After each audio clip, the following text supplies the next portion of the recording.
I'm Ralph Tycho with the Comfortably Zoned Radio Network, and I have the honor of introducing the first edition of Pittsburgh Sports with Finoli and Blumkin. The co-hosts are both here. David Finoli, how are you, sir? I am outstanding today. How are you, Ralph? Oh, terrific. I'm honored to have the show on the network. Alan Blumkin, your co-host, is here. Hello, Al. Hello, Ralph. Hello, David. Good. Hey, Al. How you doing, bud? Okay. Good. All right, and so starts it. Take it away, gentlemen. Have a wonderful show. Okay. Well, Al, you certainly are a New York guy physically, but you have a long love affair with Pittsburgh sports, don't you? Oh, yeah, because, in fact, I started rooting for the Pirates because I bet a friend of mine $5. This is after the Dodgers and Giants left here, that they finished ahead of the Giants in 1958. And I became so fanatical, because the team was coming up at the time, that I went to the University of Pittsburgh, and basically I wanted to go there very badly because Forbes Field was right by Pitt. And you were there for the 1960 World Series, correct? Yes, a friend of mine and I, we were watching we didn't know, we're 17, we didn't know from getting tickets for that, so we were watching the game in the dorms, and after Smith hit the home run, in the eighth inning, we ran down we had transistor radio, and we went over to Forbes Field, and we went by the entrance to the left field bleachers, and they weren't guarding it. So we snuck in. You got to go in. We got in, and we crouched down as far as we could. We were almost on our bellies, and saw the Yankees tie the game up in the ninth, and saw Mazeroski's home run.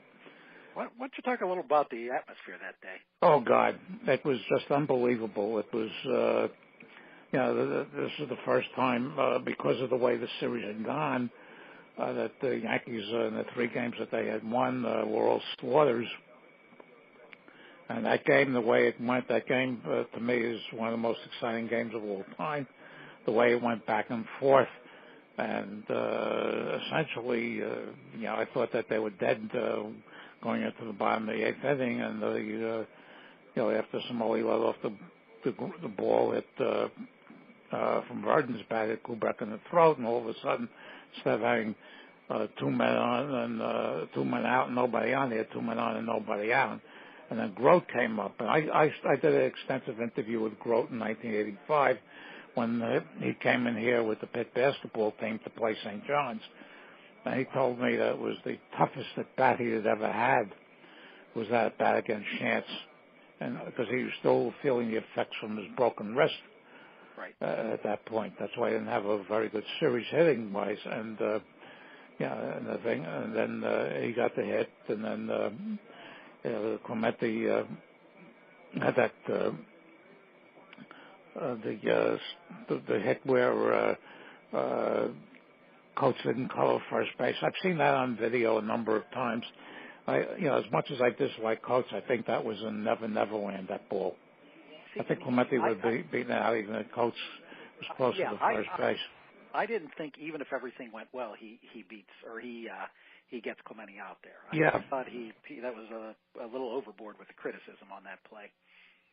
And then it was really ironic because before a baseball card show here in 1987, I was talking to Johnny Blanchard, who was catching at that point. Right. And we got to Smith's home run, and Blanchard told me that it was known because Smith had played the 5 previous years in the American League, that he was a dead fastball hitter.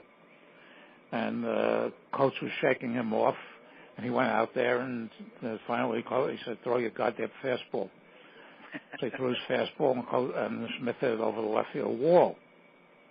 I'll tell you what, to me, he is the most forgotten hero in Pittsburgh sports history. Oh, yeah. History because of Maz. And Blanchard told me that when they were in the clubhouse, Mantle was crying his eyes out. They were all sitting there stunned that Coates went over to Ralph Terry and said, thanks for getting me off the hook.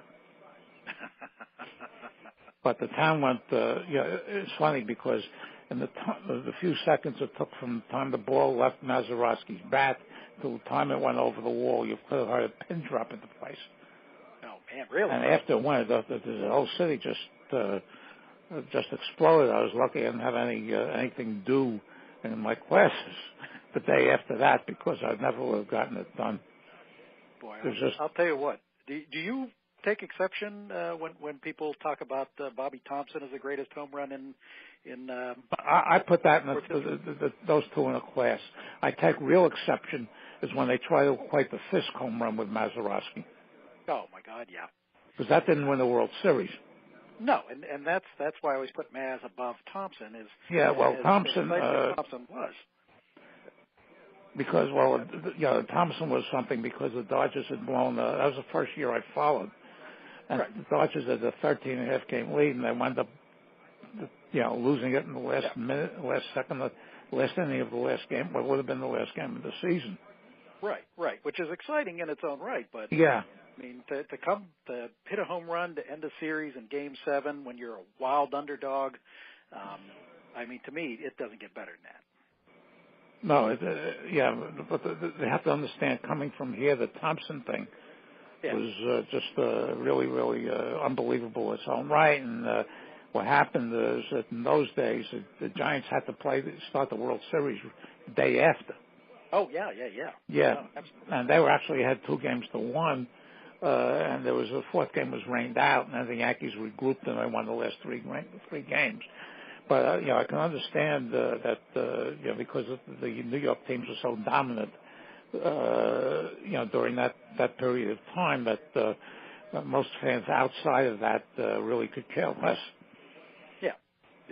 But I know because I cared very little about the 2002 series. I was all out in California, and I asked people when I I was a regular attendant at the Sabre convention. So when we had the one in 2001 in Milwaukee, I asked most of my out-of-town friends, how excited were you about the Yankees and Mets World Series in 2000? And I got the response I expected, not really.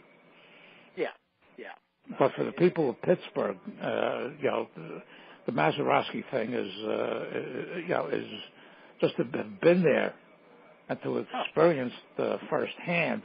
We were 17 years old, my friend and I.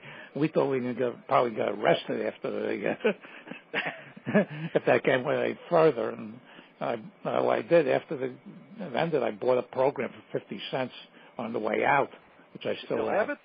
Yeah, that's awesome. And it was it's just an unbelievable thing. I was also in Baltimore when they won in 1971. Friends and I went down for all 4 games in Baltimore that year. Oh man! And that 79, I couldn't get out of work. Well, that was just 71 was certainly. Yeah, that was another one because it was on the road and there were very few people going as crazy as I was after that 7th game. Oh, and to tell you, in my lifetime of following, I first started following baseball in '69. Yeah. That Baltimore team, I still claim the Baltimore team from that era was probably the most complete team I've seen, and ended up losing 2 of the 3 series they played. Oh yeah. But so the A's and from 88 to 90 lost 2 out of 3. Yeah, absolutely. Yeah. But I always remember Steve Blass when I'd interview him. Always told me this thing he did in probably the 7th inning, where he said he just stood off the mound. It was either the 7th or 8th inning. He started looking around and just would tell me, you know what, I just wanted to take it all in because I didn't know if I'd ever get back here, and he never did. No. But on that day, especially after that start with Earl Weaver trying to get them all rattled in the first inning. I think it was Rule 804 he was claiming, where his foot wasn't on the rubber properly. And Steve Blass, who was all frazzled at the time as the game started, he said that actually calmed him down, and that actually focused him. And if Earl didn't do that, he's not quite sure what would have happened. But I have a little funny story because the first weekend the Sunday game was rained out. Yeah. So out of the 6 people I was with, me and one other guy decided to stay over. Mm-hmm. So at 9 o'clock in the next morning, I call up my office. And I told my boss, I says, I'm not coming in today. And he says, why? I said, because I'm in Baltimore. They knew how crazy I was. Right. So, so they got clubbed in that game. I get home, I go to work the next day. My boss says, if you would have told me anything else, hey, you would have been in deep trouble because we all knew. Oh, well, that was good. That was good you were honest. But, man, they found their pitching in Game 3. Blass, certainly with 2 outstanding games. And Bryles in Game 5, yeah. Oh, yeah, 2-hitter. A friend of mine called me up, who was rooting for the Orioles, called me up the night before that game and said, McNally against Bryles, he says, this is going to be one of the biggest mismatches of all time. So I called him up after the game. I said, you were right. Oh, man, that was phenomenal. And you can't forget Bruce Keeson's No. 6 1/3 innings in Game 4. Yeah, that's when they actually had day games in the World Series.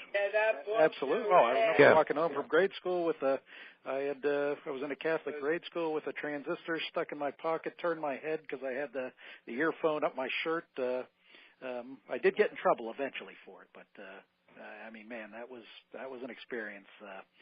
But I loved Forbes Field. When I was at Pitt, I was there almost every game that they played there. They pay $1 to go into the left field bleachers. Absolutely. Now, you were there for 63, correct? Yeah. The great Pitt season. Yeah. What you yeah, in fact, I was covering the home games for the Pitt News at that point. Because that's one of the most underrated great Pitt teams in their history. Not many people talk about it, but they finished 3rd in the nation. If I'm not mistaken, they lost only to Roger Staubach and Navy. Exactly, yeah. Yeah. What happened basically is because, they were only have several bowl games at the time, and Pitt was carrying 2 black players. I think this guy's named James Jones and Eric Crabtree. Mm-hmm. And they couldn't go to the Sugar Bowl because that was all Willie White. Right. It was Texas took Davy. Mm-hmm. The Orange Bowl had, instead of Oklahoma, who was the usual participant there, they took Nebraska, and they felt they needed an SEC team to go to that one, so they took Auburn. Oh, man. So Pitt and the Gator Bowl, I think, took Air Force, which is another reaction to the JFK assassination. So there's no truth to what I had heard that because they had to move the Penn State game back a week. They moved it back 2 weeks. 2 weeks, but that yeah. I'd always heard that's what cost them a bowl bid. Well, they won that game by 1. Right. Yeah, and they were primed to. As I said, I was covering the home games that season for the Pitt News, and they were primed to clobber Penn State if that game didn't play as scheduled. Yeah. But they lost to Navy, who was ranked number 2. Right. Yeah, that was a great Navy team, and all the teams that should have been Pitt should have been there, and were taken instead of Pitt. In those days, I was gambling a little bit, and I bet against all 3 of them, and I won money. There you go. I bet against Auburn, I bet against Navy, and I bet against whoever was in the Gator Bowl. I think it was the Air Force got clobbered by some Southeast team. Oh, man. But you've kept your love for Pittsburgh sports. Oh, yeah. And I'm in the 2 of the groups I'm in on Facebook are I'm Bob Jeffries' Pitt football group. I'm in the Jim Howell's Pirate Chat group. He invited me. He remembered me from 1995 when I met him at the convention there. And I'm in the neighborhood sports bar group. Yeah, that's headed by Dan and Bob, if I'm not mistaken. Yeah, so I live and die with Pitt football and live and die with Pitt basketball. Ah, very good. This year's going to be a lot of dying. I was going to say I live and die with Duquesne. So I'm one thing 1977. My friends and I scream about is that this athletic director was there for 1 year, and in that year he alienated Jamie Dixon. Yeah, and that was he was the best thing that ever happened to Pitt basketball. Good, solid guy. Ran a good, solid program. And he intended, in my eyes, he intended to get rid of Dixon from the get-go when he came in. Yeah, the guy was there for a year. Yeah. I mean, I look at us and I'm a Duquesne alum and yeah, I know. Yeah, between 79 and 81, I mean, that was looking like we were going back to the glory days before Father Nesty took over the school and decided to downgrade athletics incredibly, which they've never recovered. But I know you're feeling a little tough about Pitt basketball, but I'm starting to get excited for the first time since I was in college about Duquesne basketball. Yeah, well, I used to. We were just from New York. We a bunch of us from New York. We were basketball addicts. Yeah. And we used to go to quite a few of the Duquesne games, especially when they played in the at the Pitt Field House or in the Civic Arena. I remember one time we went to Cincinnati came in to play Duquesne at the Field House, and they brought in Paul Hogue, who was on two of their championship teams. Yeah. And my friend and I looked at us and said, this guy can't get up and down the court fast enough. So, of course, the Knicks drafted him in the NBA, and he was a total bust. Yeah. And we knew it was going to be, that was going to happen. Oh, yeah. You do wonder how... I guess back then they didn't get to see the players as yeah, Pitt and Duquesne, when I was there, were very big rivals. In fact, the day Pitt beat Penn State in 1963, they played Duquesne in that Steel Bowl final that year, and they beat Duquesne in overtime. And there was a incident at the end of the game where a Duquesne basket was not allowed. Oh, I remember that. Which would have beaten Pitt. Yeah. Yeah. I have that game on the game film of that I had watched. Yeah. Those rivalries were great through the. And the only time they would play each other was in the Steel Bowl, and the way it worked in those years is they invite two teams from the outside, and the lousy one would play Pitt, the good one would play Duquesne. Right. And because one year Duke came in with Artie Heyman, and Duquesne beat them. And that was the only time Duquesne and Pitt, they wouldn't play each other, outside of that. But they would set it up where. Oh yeah. It was virtually impossible for them not to meet in the final. But then certainly a bitter rivalry in the Eastern 8 days before Duquesne went to. Or before Pitt went to the Big East, and I have a friend who helped me write the book on the '55 Duquesne championship team, Bob Healy, who had a theory which is very interesting. Duquesne had lost to Pitt in the Eastern 8 final in either 80 or 81. I think it was 81. Duquesne was actually the better team that year, but Pitt found a way in there, and he always thought that had Duquesne won that game, gone to the tournament. They had a talented team that maybe could have gone a round or two. That maybe the private schools of the Big East might have gone after them as considering them the best team in Pittsburgh at the time, rather than Pitt. Now, with the administration that came in, Duquesne would have been an utter embarrassment in the Big East throughout that time, so it was best that they didn't do that. But I always thought that was an interesting hypothesis. That I also, most of the time we go to Steeler games, especially after they got into Forbes Field and they'd open the gate, those iron gates up at the half. Yeah. I remember sitting through a couple of games in snow. One of my friends and I went there the Sunday after the Kennedy assassination. Yeah. Yeah, because we just had to get away from it. We bought a couple of seats that were behind home plate that were terrible for football.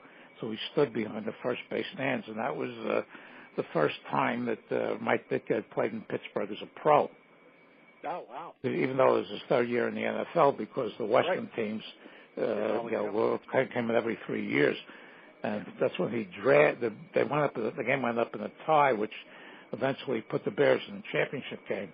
And there's one play where Ditka dragged three Steeler tacklers 25 yards after he caught a ball, and it was one of the most amazing things I've ever seen on a football field.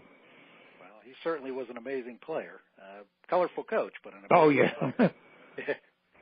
Oh yeah, he's made a very good living out of out of being a colorful personality. Oh, absolutely. Which is one of the amazing things about Pitt football. Even though it's had just some mercurial highs and some horrid lows, but the type of players they've produced, eight NFL Hall of Famers, oh yeah, numerous college football Hall of Famers. That 1980 team alone that would have qualified for a BCS championship game alone has, if I'm not mistaken, 3 players with their numbers retired at Pitt. Yeah. 4 or 5 college football Hall of Famers, 3 NFL Hall of Famers.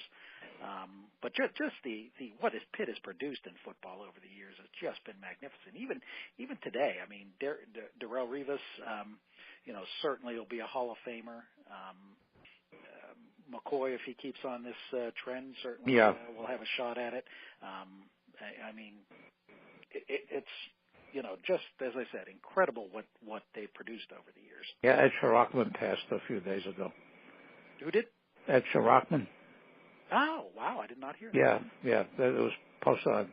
I'm in several football groups on Facebook, and he passed the other day. And somebody asked me whether he played with the same team with Freddie Cox. I said, yeah.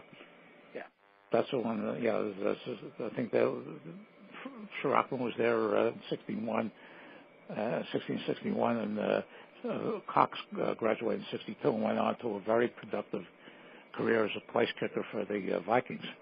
Yeah. And what did he invent? Was it the Frisbee, or he was involved in? I don't know if he invented it, but I have no idea.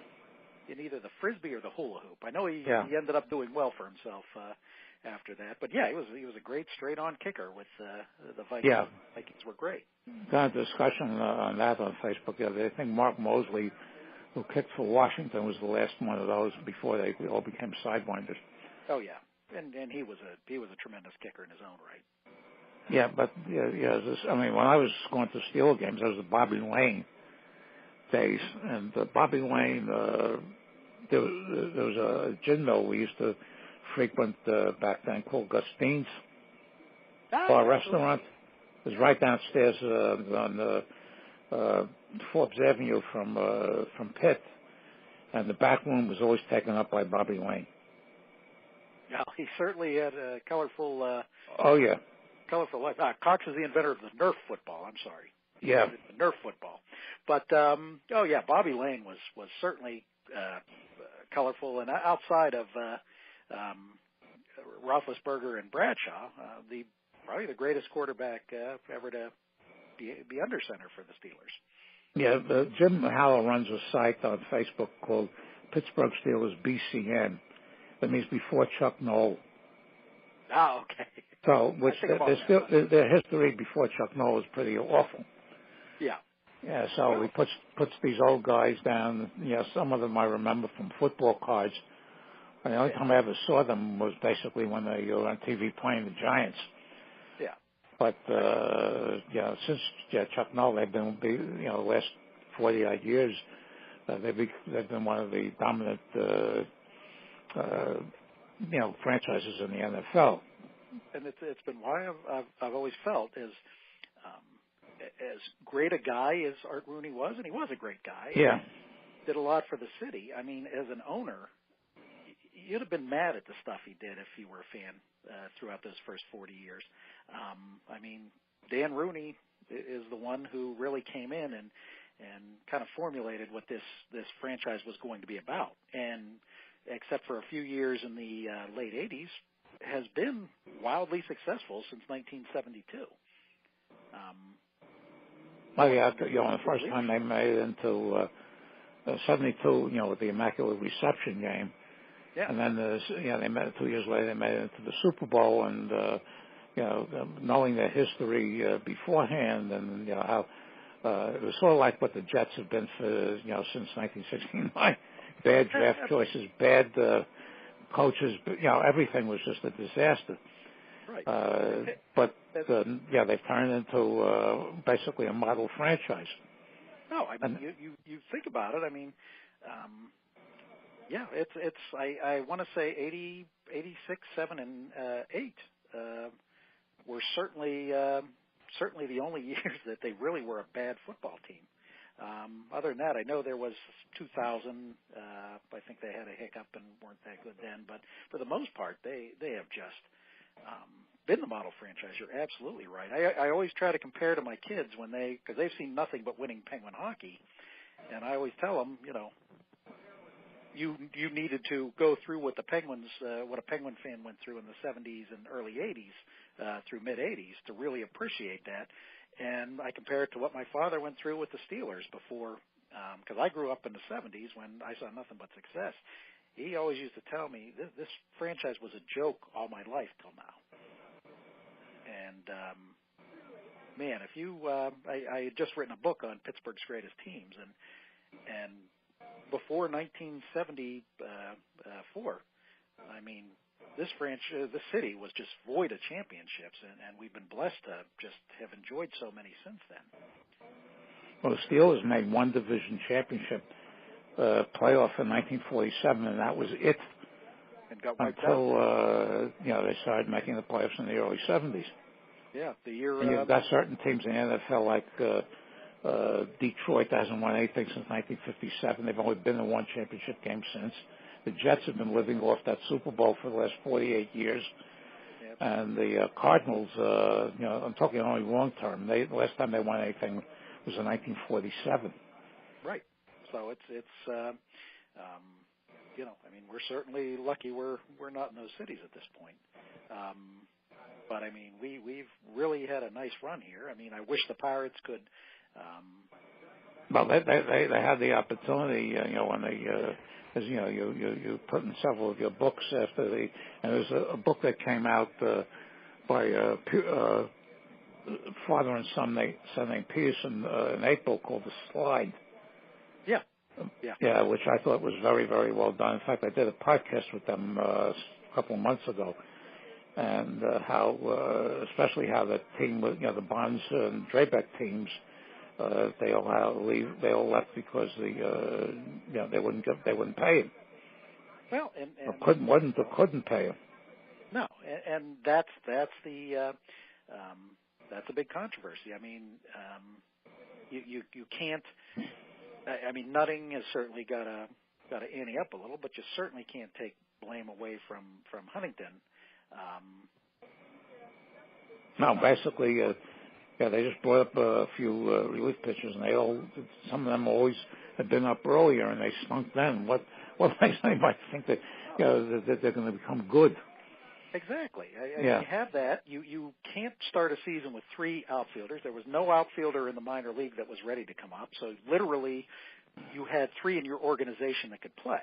I mean, Harold Ramirez was not going to be a star player, but he looked like he had the makings of a 270, 280 hitting outfielder that could have, spotted in that fourth had they not dealt him to save a few bucks with Liriano. I mean, he certainly can't go blameless in allowing that to happen. I mean, he had enough time after he knew Jung wasn't coming in, and I don't always buy it. It's tougher to make a trade in April, I'll give you, but teams find a way to get a player if they need to, and there's a decent core with this team. What drove me crazy, I put this up because I don't get that much. I don't get the package because. I've tried that a couple of years, and it's just, I can't watch 12 hours of baseball the way I did when I was 30 years ago. And so I asked the group, I said, can anybody explain to me why David Freese with his 250, 9 home runs and 41 RBIs is constantly batting cleanup? Yeah. No, there's a lot of questions. I mean, the Watson thing. I mean, Watson looked uncomfortable as a closer last year. Yeah. And pushing it as far as he did when it looked like it just wasn't working, I thought probably cost him a good 5 or 6 games at the least. Do you think Hurdle is going to be back next year? I'm sorry? Hurdle, you think he's going to be back next year? I don't. I think he'll have the opportunity. I think he'll probably retire. I have nothing to go on, but I just get a feeling that he won't be back next year. I think Huntington will. I think Huntington has I mean, you can blame the finances on not being able to sign things, but I don't think he's really hit the Latin American market as hard as he could. I think their philosophy there seems to be to sign a lot of kids there cheaply rather than what some of the other teams do and try to sign who they feel the best players are for a little more money. Where they have a lot of good pitchers there's really not a lot of great potential everyday players in that system. There's some good players, but not a lot of great players at this point. So there could be some dark times ahead. Yeah, what bothers me about this particular team is they lose to the bad teams. They lost 5 out of 6 to the Giants. They lose to San Diego. They lose to Cincinnati. The teams that they should beat in their sleep. And every time it looked like we're going to make some sort of a move, they would come, things would start to go badly, and the starting pitching can't go more than 5 innings. Right. Most of the time, and it's just they're lucky they got this Rivero from Washington last year in the Melanson deal. Right, which was a heck of a trade. But he's going to have to repiece together the bullpen at this point. It's going to be a tough off season because right now, in a couple of years, if I'm not mistaken, you have to renegotiate the TV contract. Last stat I saw, viewership was down 27%. Your average attendance is down 4,000 or 5,000. So they're going to do one of two things. I mean, the smart thing to me, if you listen to what Ron Burkle says with the Penguins, you add value to your franchise by signing key players and trying to stay up. If he takes the philosophy that, well, we're losing money, we got to cut bait and start over again, that's a shame because there's perpetual rebuilding for the next couple of years. Yeah, it's like the Mets here. Yeah, and there's no need for this team to rebuild at this point.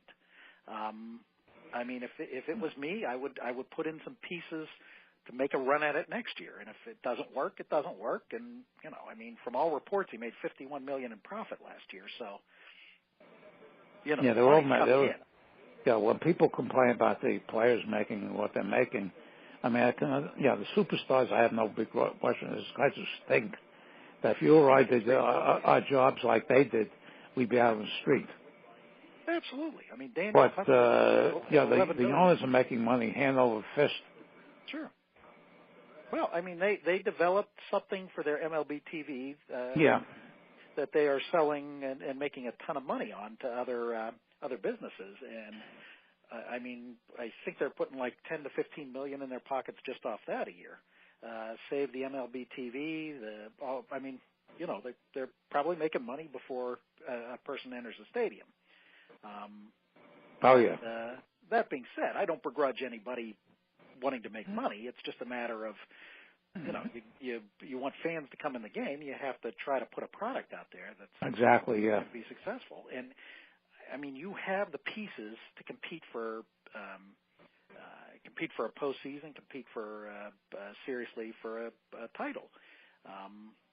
But I mean, as the next year or two goes on, if you don't add to those pieces, you're just wasting them. Yeah, if you wind up, they went 20 years without a winning season, then they got the 3 in a row. Yeah. And, unfortunately, those last 2 seasons, they ran into Bumgarner and Arrieta in the wild card games. Right. And, last year was below 500. This year is going to be below 500. Sure it is. Unless a miracle happens, and it's just, No. I was going to say, and there's, the thing that concerns me is other than pitchers, there's just not the pieces in the system to keep it going. So if you're not going to add to this team in a year, and I'm going to probably assume they're not going to add to the team in significance. I mean, they pretty much made that clear this year. Well, Bell should be in there every day as far as I'm concerned. Should be. He should really be, because how is he going to learn how to hit lefties if he doesn't play against them? Right. And if Newman is going to be as good as they say, put him at shortstop. I think Mercer would probably be a better second baseman. Yeah. Because he just doesn't have the range at short. And Harrison, looks good every time he's at third. Harrison's is definitely an asset. Yeah, he certainly is. I mean, the outfield can certainly be an asset. Certainly, if two of the guys get their head on straight. Polanco, he went down again just as soon as Marte came off. Yeah, no, so that killed him. And they use JSO a lot, which is to me is the Pirate chat is really going nuts about JSO. Well, he when you have basically what is a utility bench, there are no outfielders there. I mean, I know, one injury, you're done. I mean, JSO looks foolish out there. He looks like you and me playing the outfield. It's not his fault. He never played before. But I know, yeah. You know, it's ridiculous that you went into the season not having a fourth outfielder. I mean, just a knucklehead move in my thought process. This kid Meadows, he's not ready yet, right? He's had a lot of injuries. It's set him back. He's really struggled against AAA pitching. I mean, he's got some talent. I think once he hopefully gets his injuries out of the way and can start to get a little more consistency down there. But right now, I'm adverse to saying, you know, he's going to be the proper McCutchen replacement. Yeah, I used to get all the minor league, stuff out of Baseball America, but that publication has really deteriorated. They don't carry that anymore, and what they're trying to do is get everybody to switch over to digital. Right, and which is something I refuse to do.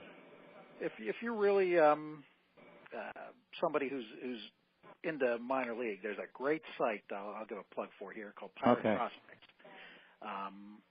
It's headed by a guy named Tim Williams and John, I believe his last name is Drecker.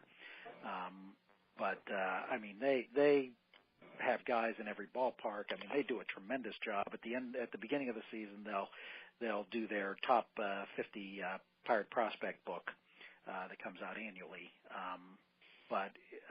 They're by far because I used to do Baseball America too until these guys came up, and you know now I read them religiously on what's going on in the minor leagues. You know, they certainly have a good pulse of it, but I mean, it's something to be concerned about, really. Yeah. Concerned about, to say the least. But I'll tell you what, Al, this has been a great first show. I think. I think so. Yeah, I have most of your books, and I've read most of them. Oh, good. So we can get over the next few weeks. We can get deeply into some of those. Yeah, hey guys, I've been listening in. Terrific first effort. Absolutely. David, tell us where, remember podcasting is selfless self-promotion. Tell us where we can get your books, where we can reach you. Alan can be reached on Facebook and anywhere Comfortably Zoned Radio is. All these shows are immediately archived on YouTube. We're on iTunes, TuneIn, Stricker, all the pod sites on the website. But for posterity, we're on YouTube. And tell us where we can get your stuff. Well, you can get my stuff. It's all on Amazon. If you're locally in Pittsburgh, most of my books will be at Barnes & Noble and all the bookstores. All of them are on Amazon. We have a couple brand new ones coming out. Classic Pens, which is the top 50 games in Penguin history. It's my second edition of that book. Includes the top 50 games. Unfortunately, was the press before 2017 finished, but we were able to sneak in a chapter on the 2017 championship run there. So that'll be out in the next week. In October, my dream book came out. In 1995, I started the process of researching every Pittsburgh champion. It was supposed to take 2 weeks. It's taken over 20 years. There's over 205 Pittsburgh champions. Of this book will have the top 50. It includes a list of 205 champions, but it'll have the top 50 in order, and that's coming out from the History Press, and will be out October 31st. I'm just finishing up the proofs on that, and the other 21 books I have will all be included on Amazon. Terrific. We're speaking for the network, Comfortably Zoned Radio Network. We're all honored to have you as an addition, and this show is going to be terrific. Well, thank you, Alan. I enjoyed myself thoroughly on this. Me too. Nice. I had a great time. Me too. Good. And you guys set it up between you, do the show on your own from week to week at a mutually convenient time, and I'll put it up in good time gratefully. Thank you again. Sign off the way you do, Alan. Okay. Thank you, everybody. Same bat time, same bat channel. All right. All right. Bye, Jeff. There you go. Take care. All right. Bye-bye.